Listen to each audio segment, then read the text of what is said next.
So last year, Motorola launched two foldable phones, the Razr 40 and Razr 40 Ultra. Both were clamshell foldable phones where the Razr 40 had a mid-range spec sheet, whereas the Razr 40 Ultra was a flagship.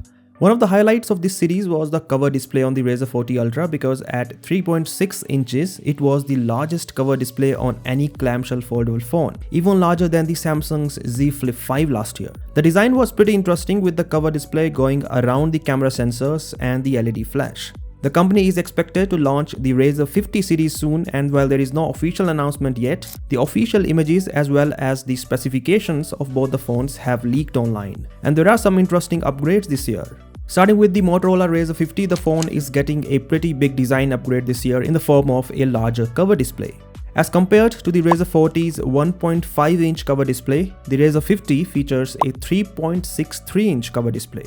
This is a POLED display with a 120Hz refresh rate. On the inside, the phone has a 6.9-inch POLED display with a Full HD Plus resolution and a 120Hz refresh rate. Now, there is no information on whether this is an LTPO panel, but we expect this to be the case because the Razr 40 last year had an LTPO display. As for the performance, the Motorola Razr 50 is getting the Dimensity 7300X chipset. This SoC has not been announced yet, but it should definitely be better than the Snapdragon 7 Gen 1 in the last year's Razr 40. The phone has 8GB of RAM with 256GB of storage. The battery size remains the same at 4200 mAh. As for the cameras, the dual camera setup on the outside includes a 50-megapixel primary sensor and a 13-megapixel secondary sensor. For comparison, the Razr 40 had a 64-megapixel primary sensor.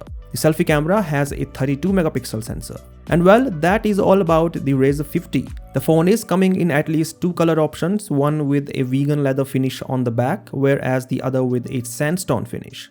Coming to the Motorola Razr 50 Ultra, the phone looks identical to the last year's Razr 40 Ultra. The cover display is bigger this time at 4 inches compared to 3.6 inches last year. The refresh rate is also increased to 165Hz versus 144Hz last year.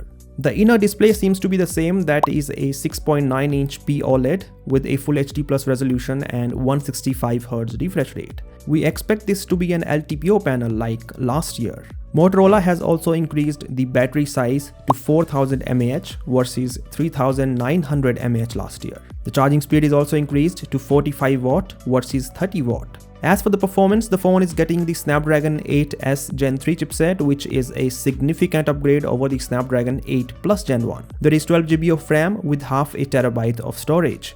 Finally, the camera setup is upgraded as well. Instead of a 12 plus 13 megapixel dual camera setup on the outside, the Razr 50 Ultra now has two 50 megapixel sensors on the outside. The selfie camera has a 32 megapixel sensor. And well, that is all about the Razr 50 and Razr 50 Ultra.